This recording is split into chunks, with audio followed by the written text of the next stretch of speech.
দেখো,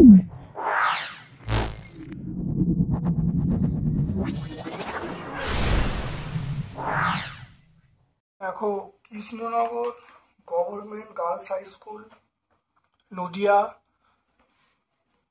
দেখো, বিভাগ কয়ের প্রশ্ন। কয়লা বা খনিজ তেলে আবদ্ধ শক্তির নাম সৌরশক্তি। আলোকরশ্মি ঘন মাধ্যম থেকে লঘু মাধ্যম এলে প্রতিসরণ কোণ আপাতন কোণ অপেক্ষা বড় হবে। ঘষা কাঁচে এবং সীমা পর্দায় আলোর দুটোতেই বিক্ষিপ্ত প্রতিফলন ঘটে। কোনো দর্পণের সঙ্গে কিভাবে আলো আপাতিত হলে চ্যুতি সর্বোচ্চ হয়। দর্পণের সঙ্গে সমান্তরালে আলো নির্গত হলে সমান্তরালে আলো পড়লে চ্যুতি সর্বোচ্চ হয়। শক্তিশালী তড়িৎচুম্বক ব্যবহার করা হয়, সেটা আমরা কাঁচা লোহা ব্যবহার করলে। নৌকম্পাসে ব্যবহার করা চুম্বক শলাকা। চুম্বকত্বের নিশ্চিত পরীক্ষা হলো বিকর্ষণী ধর্ম। তড়িৎ প্রবাহের তাপীয় ফলের ব্যবহারিক উদাহরণ আমরা বলবো বৈদ্যুতিক হিটার। দুই প্রান্তের বিভব বাড়লে প্রবাহ মাত্রা বাড়বে। কুণ্ডলীর বাল্বে টাংস্টেন তার দিয়ে। ইলেকট্রিক বাল্বের কুণ্ডলী তৈরি হয় টাংস্টেন তার দিয়ে। জীবদের কোন শক্তি রাসায়নিক শক্তিতে রূপান্তরিত হয়। মনে রাখতে হবে, জীবদের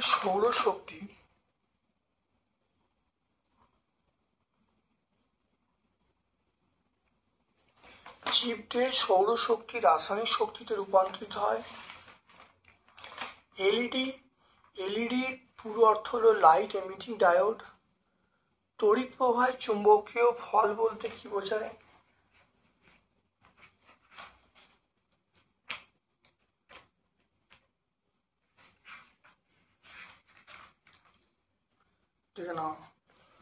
তড়িৎ প্রবাহে চুম্বকীয় ফল তড়িৎ বর্তনীর মধ্য দিয়ে তড়িৎ প্রবাহের ফলে বর্তনীর চারিদিকে চুম্বক ক্ষেত্র সৃষ্টি হয়। এই ঘটনাকে আমরা বলবো তড়িৎ প্রবাহে চুম্বকীয় ফল। তারপরে দেখো, সমতল দর্পণে কি ধরনের প্রতিবিম্ব তৈরি হয়। সমশীর্ষ প্রতিবিম্ব তৈরি হয়।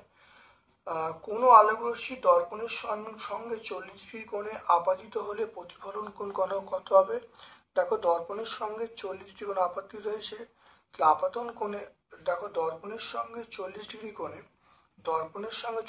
আপাতিত হয়েছে, তাহলে আপাতন কোণ দেখো অবিলম্বের সঙ্গে আপাতন কোণ কত, টোটালটা 90। তাহলে এটাই 40 হয়, তাহলে 90 থেকে 40 বাদ দিলে 50 হবে, তাহলে এটা 50। আপাতন কোণ 50 ডিগ্রি, তাহলে প্রতিফলন কোণ কত হয় 50 ডিগ্রি। আপাতন কোণ যখন 50 ডিগ্রি, তাহলে প্রতিফলন কোণও 50 ডিগ্রি হবে। তাহলে দর্পণের সঙ্গে 40 ডিগ্রি কোণ আপাতিত হয়েছে, তাহলে টোটালটা আমরা বলি 90 ডিগ্রি। তাহলে 90 থেকে 40 বাদ দিলে 50 ডিগ্রি, তাহলে এই অবিলম্বের সঙ্গে কোণটা হলো 50 ডিগ্রি। তাহলে আপাতন কোণ 50 ডিগ্রি, তাহলে প্রতিফলন কোণও 50 ডিগ্রি হবে। দেখে নাও, তাহলে প্রতিফলন কোণ কত হবে, আমরা বলবো 50 ডিগ্রি হবে। কোনো আলোকরশ্মি, ঠিক না, কোনো আলোকরশ্মি সমতল দর্পণের লম্ব আপাতনের ক্ষেত্রে প্রতিফলন কোণের চিত্র আঁকতে বলছে। দেখো, লম্ব আপাতনের প্রতিফলন কোণের চিত্র এটা এঁকে দেবে, আঁকলে হয়ে যাবে। কোনো আলোর বিচ্ছুরণ কোন বর্ণের ক্ষেত্রে সর্বাধিক হয়, বেগুনির ক্ষেত্রে সর্বাধিক হয়। আচ্ছা, দণ্ডচুম্বককে জ্যামিতিক দৈর্ঘ্য বলা আছে, চুম্বক দৈর্ঘ্য কত হবে।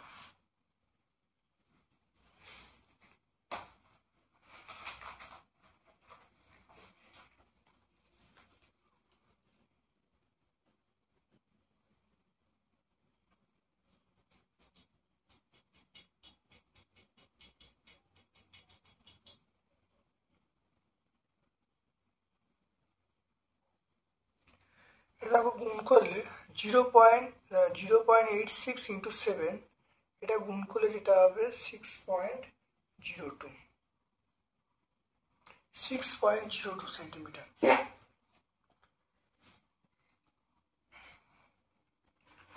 এরপরে চলে 3 দাগের প্রশ্নে, জৈব গ্যাস কাকে বলে, এর দুটি ব্যবহার লিখতে বলছে।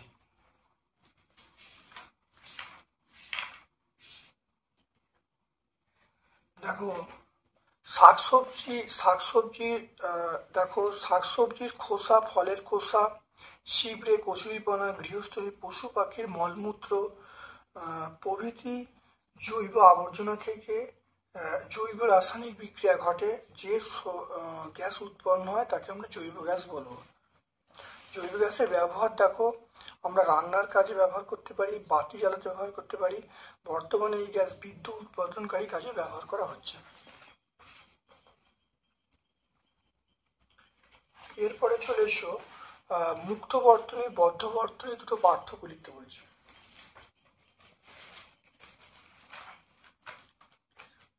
দেখো মুক্ত বর্তনী, বদ্ধ বর্তনী। দেখো মুক্ত বর্তনী অর্থাৎ কোথাও চিহ্ন থাকলে সেই বর্তনীকে আমরা বলবো মুক্ত বর্তনী, আর চিহ্ন না থাকলে সেই বর্তনীকে হলো বদ্ধ বর্তনী। 2 নম্বর পয়েন্ট, মুক্ত বর্তনীর মধ্যে তড়িৎ পাওয়া যায়, এই মুক্ত বর্তনী তড়িৎ পাওয়া যায় না, বদ্ধ বর্তনী তড়িৎ পাওয়া যায়।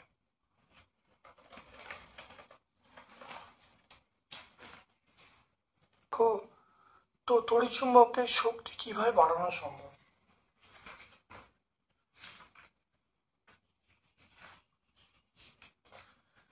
দেখো তড়িৎ চুম্বকের শক্তি একটা হলো তড়িৎ প্রবাহ বাড়লে, নাম্বার 2 হলো পাক সংখ্যা বাড়লে।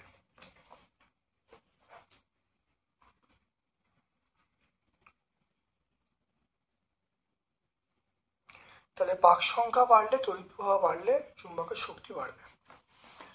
এরপর চলে এসো ফিউজ তারের দুটো বৈশিষ্ট্য।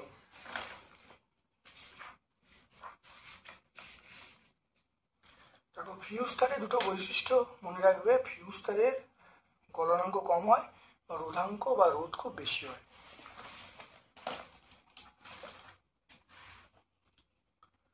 এরপর চলে এসো দণ্ড চুম্বককে চিত্র অঙ্কন করে চুম্বক ক্ষেত্রে উদাসীন অঞ্চল চিহ্নিত করতে বলছে। এটা আমরা টেক্সট বই 42-এ পাবো। দেখে নাও, আমরা এই ছবিটা এঁকে দেবো, আমি লিখে উত্তরটা হয়ে যাবে। আমরা টেক্সট বই দেখো 42-এ পাবো। সুচিত্র ক্যামেরায় গঠিত প্রতিকৃতি দুটো বৈশিষ্ট্য লিখতে বলছে।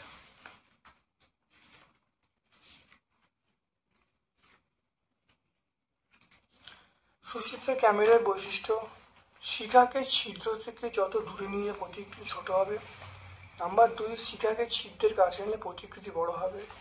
নাম্বার 3, শিখা ও ছিদ্রের মধ্যে দূরত্ব একই রাখলে ছিদ্র পর্দার মধ্যে দূরত্ব যত বাড়ানো হবে প্রতিকৃতিও বড় হবে।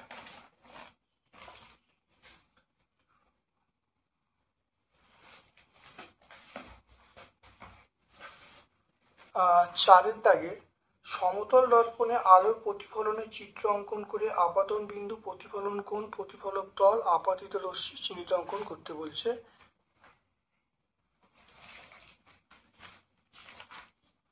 আমরা এই ছবিটা আঁকবো। এখানে আমরা আপাত রশ্মি, প্রতিফলন রশ্মি, আপাতন বিন্দু, প্রতিফলক, অভিলম্ব, আপাতন কোণ, প্রতিফলন কোণ সবই দেখাতে পারবো। ছবি দেখালেই হয়ে যাবে।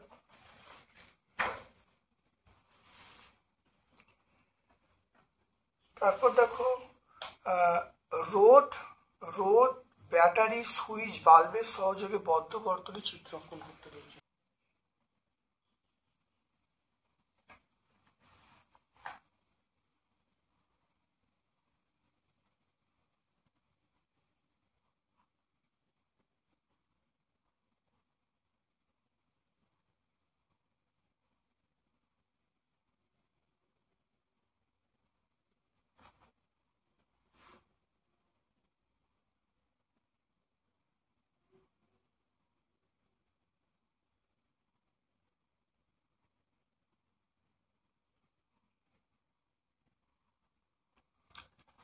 দেখে নাও, ছবিটা দেখে নাও। এইটা আমরা বাল্ব বলবো, ল্যাম্প বলবো, এটা রোদ বলবো, এটা ব্যাটারি বলবো, ব্যাটারি, আর এটা আমরা সুইচ এস বলবো, আর এর মধ্যে কারেন্ট আই যাচ্ছে, এটা বদ্ধ বর্তনী। তাহলে বদ্ধ বর্তনী, তাহলে এলটা আমরা কি বলবো? এলটা আমরা বাল্ব বলবো, আরটা রোদ বলবো, এটা ব্যাটারি বলবো, এসটা আমরা সুইচ বলবো। আর এইটা আমরা তার, পরিবাহী তার বলবো। দেখে নাও, এই ছবিটা আঁকলেই কিন্তু উত্তর হয়ে যাবে, দেখে নাও ভালো করে।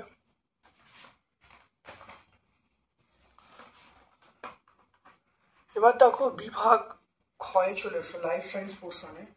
বংশবিস্তারে দেখে নাও, বংশবিস্তারে সাহায্য করে যে পাতা, সেটা হলো পাথরকুচি। কোন অংশটি গর্ভকোষের অংশ নয়? পরাগধানী গর্ভকোষের অংশ নয়। সজনটাটা হলো একটা ফলের, এটা হলো আমরা বলবো গাছের ফল। পর্বর মধ্যে এটা কাণ্ড। ভ্রূণমুকুল আবরণী ভুট্টায় দেখা যায়। তারপর চলে এসো জবা, তারপর দেখো জবা, জবা ফুল হলো সম্পূর্ণ ফুল। তারপরে চলে এসো দেখো ভ্রূণ মূল থেকে তৈরি হয় মূল। আমের দুটি বীজপত্র থাকে। দেখো মটর বীজের পর্বতসন্ধির ওপরের অংশকে বীজপত্রাধিকাণ্ড বলে। আর বেলের কণ্টক হলো কাণ্ডের রূপান্তর, আমরা বলবো কাণ্ডের রূপান্তর। এরপর চলে এসো 3 দাগের প্রশ্নে। গুচ্ছিত ফল যৌগিক ফলের দুটি পার্থক্য বলতে হচ্ছে উদাহরণ সহ। গুচ্ছিত ফল, যেখানে গুচ্ছিত ফল যে ফলে একটি মোটা থাকে, সেই মোটায় অনেকগুলি অংশ থাকে এবং যাদের আলাদা করা যায় তাদেরকে আমরা গুচ্ছিত ফল বলবো। আর যৌগিক ফল, দেখো যে ফলে একটি মোটা থাকে তার উপরে অনেকগুলি অংশ থাকে, এগুলোকে আলাদা করা যায় না, প্রতিটি অংশে একটা বীজ থাকে, তাদেরকে আমরা কি বলবো? যৌগিক ফল বলবো। গুচ্ছিত ফলের উদাহরণ আমরা বলবো আতা, তারপর কাঁঠাল, এগুলো বলবো। আতা বলবো, কাঁঠালি চাপা বলবো। আর এখানে দেখো যৌগিক ফল আমরা কাঁঠাল বলবো, আনারস, ডুমুর, এগুলো বলবো। তাহলে বললে উত্তর হয়ে যাবে।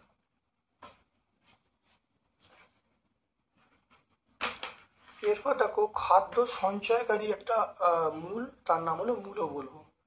স্বপরাগযোগ এবং ইতর পরাগযোগের দুটো পার্থক্য লিখতে বলেছে। দেখো স্বপরাগযোগ ইতর পরাগযোগের পার্থক্য। স্বপরাগযোগে বাহক, ইতর পরাগযোগে পরাগরেণুর অপচয়, স্বপরাগযোগে পরাগরেণুর অপচয় কম হয়, ইতর পরাগযোগ অনেক বেশি হয়। স্বপরাগযোগে নতুন বৈশিষ্ট্য দেখা যায় না, ইতর নতুন বৈশিষ্ট্য সৃষ্টি হয়।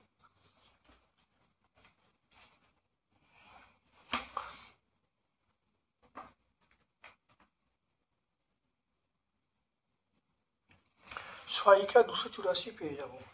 শামুক দ্বারা পরাগমিলন হয় এমন একটি ফুল। শামুক দ্বারা পরাগমিলন হয় সেটা আমরা বলবো কচু। শামুক দ্বারা পরাগমিলন হয় সেটা আমরা কচু বলবো। কচু বলবো, ওল বলতে পারি, ওল, কচু, এগুলো বলতে পারি। তারপর দেখো যদি কলেরা আক্রান্ত রোগীর শিরায় গাঢ় নুন দেওয়া হয়, তাহলে লোহিত কণিকা কি হতে পারে বলে কি মনে করো? নুন জল আরবিসির সাপেক্ষে হাইপারটনিক দ্রবণ। ওই দ্রবণ কলেরা আক্রান্ত রোগীর শিরায় প্রবেশ করলে রক্তের অভিস্রবণ চাপ বেড়ে যাবে, ফলে আরবিসি থেকে জল বেরিয়ে আসবে এবং রক্তকণিকার মধ্যে এবং রক্তচালিকার মধ্যে বাইরে থেকে জল প্রবেশের ফলে রক্তের আয়তন ও রক্তচাপ বাড়বে, ফলে কলেরা আক্রান্ত রোগীর কিন্তু বিপদের সম্ভাবনা বেড়ে যাবে।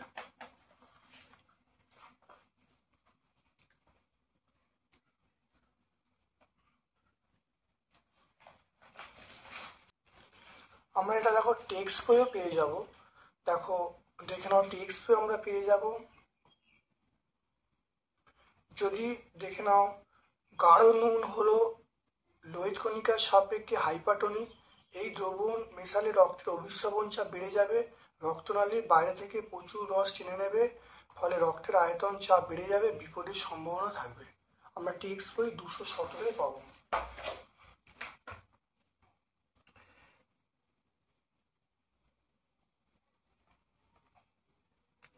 টেক্সট বই 217 পাবো।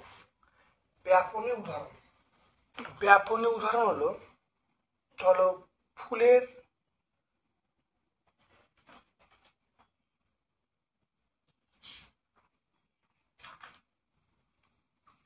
বলে দিচ্ছি। ব্যাপনী উদাহরণ ধরো ফুলের গন্ধ, তাহলে ফুলের গন্ধ ছড়িয়ে পড়া, এটা ব্যাপনের মধ্যে। গ্যাসের প্রসারণ ব্যাপনের প্রক্রিয়ায় থাকে, ঠিক আছে? এগুলো সব মানে গ্যাসের প্রবাহ এটা হলো ব্যাপনের মাধ্যমে, ফুলের গন্ধ ছড়িয়ে পড়া ব্যাপনের মাধ্যমে এটা হবে। একটি আদর্শ ফুলের বিভিন্ন অংশ দেখাতে বলেছে চিত্রসহ এবং চিহ্নিত চিত্র। একটি আদর্শ ফুলের বিভিন্ন অংশ চিত্র অঙ্কন করে চিহ্নিত করতে বলছে।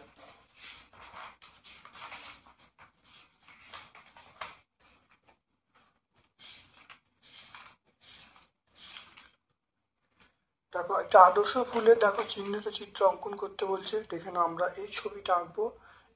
এই তিনটে, একটা দুটো তিনটে আঁকলে খুব ভালো হয়, নাহলে শুধু এই ছবিটা আঁকবে, খুব ভালো এই তিনটে ছবি এঁকে দিলে।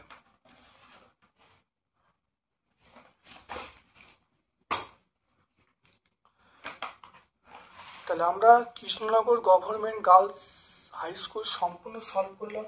ভিডিওটা প্রথম থেকে শেষ পর্যন্ত দেখো, অত্যন্ত কার্যকারী ভিডিও। আমার পক্ষ থেকে সকলকে ধন্যবাদ এবং শুভকামনা জানাচ্ছি।